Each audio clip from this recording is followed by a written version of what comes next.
Hi all, అందరికీ నమస్తే. నేను మీ స్పందన. ఈరోజు మన ఛానల్లో అందరూ ఇష్టంగా తినే పన్నీర్ రోల్స్ ఎలా చేసుకోవాలో చూసేద్దాం. దీనికోసం ముందుగా పన్నీర్ని స్మాల్ క్యూబ్స్లా కట్ చేసి దాంట్లోకి పసుపు, కారం, సాల్ట్, మిరియాల పొడి యాడ్ చేసి బాగా మిక్స్ చేయండి. దీనిని కాసేపు ఫ్రిడ్జ్లో పెట్టి మ్యారినేట్ చేసుకుందాం. స్టఫింగ్కి కావాల్సిన ఇంగ్రీడియంట్స్ చూద్దాం. మిరియాల పొడి, కారం, పసుపు, salt, chaat masala, cabbage, capsicum, onions, మిర్చి, క్యారెట్.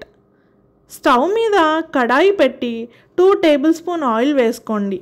ఆయిల్ హీట్ అయ్యాక ముందుగా ఆనియన్స్ వేసి ఫ్రై చేయండి. ఇప్పుడు క్యాబేజ్ని కూడా యాడ్ చేయండి. క్యాబేజ్ని పచ్చివాసన పోయే వరకు కుక్ చేయాలి. ఇలా పచ్చివాసన పోయింది అని తెలిసాక క్యాప్సికమ్ కూడా యాడ్ చేయాలి. ఇలా వీటిని 2 మినిట్స్ కుక్ చేసి వెంటనే క్యారెట్ కూడా యాడ్ చేయండి. ఇలా ఒకసారి బాగా మిక్స్ చేసిన తర్వాత లాస్ట్లో మిర్చి కూడా యాడ్ చేసి వెజిటేబుల్స్ అన్నీ బాగా మిక్స్ అయ్యే వరకు కలిపి మూత పెట్టి పక్కనుంచండి. ఇప్పుడు వేరొక స్టవ్ మీద కడాయి పెట్టి దాంట్లోకి డీప్ ఫ్రైకి సరిపోయే ఆయిల్ వేసి పన్నీర్ క్యూబ్స్ని యాడ్ చేయండి.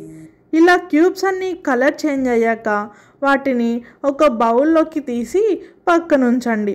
మనం ఆల్రెడీ స్టవ్ మీద స్టఫింగ్ అయితే కుక్ అవుతుంది కదా, ఒకసారి దాన్ని మూత ఓపెన్ చేసి వెజిటేబుల్స్ అన్నీ ఎలా కుక్ అయ్యాయో చూద్దాం.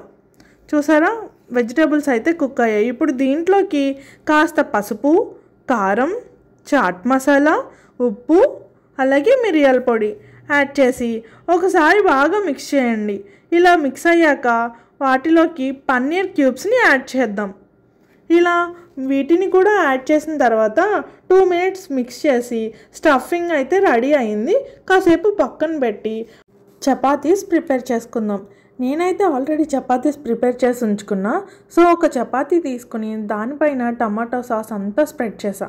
వెంటనే మయోనైస్ కూడా అప్లై చేసా. దీన్ని కూడా బాగా స్ప్రెడ్ చేసి చపాతీ అంతా స్ప్రెడ్ అయిన తర్వాత మనం స్టఫింగ్ రెడీ చేసుకున్నాం కదా, దాన్ని తీసుకొని మిడిల్ ఆఫ్ ద పార్ట్లో పెట్టి పైన వెజిటేబుల్స్ని యాడ్ చేసుకోవాలి. నేనైతే క్యాబేజ్ని యాడ్ చేసుకున్నా. మీకు కావాలంటే క్యాప్సికమ్, క్యారెట్, ఆనియన్స్ కూడా యాడ్ చేసుకోవచ్చు. అంతే, ఎంతో tasty paneer veg rolls ready.